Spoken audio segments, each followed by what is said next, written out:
Dnes robíme zelenú strechu na tejto administratívnej budove, kde sa majiteľ rozhodol, že svojim zamestnancom takto spríjemní pracovné prostredie. Na tejto streche sme robili nielen samotnú zelenú strechu, ale aj túto dlažbu na terče, ktorá tejto terase dáva teda ďalšiu možnosť využitia.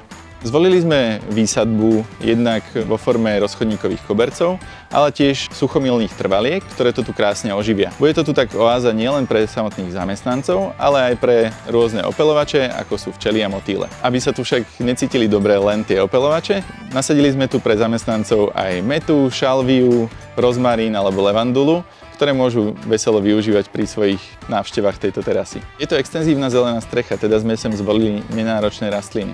Väčšinou ide o rozchodníky, teda vo forme rozchodníkových kobercov.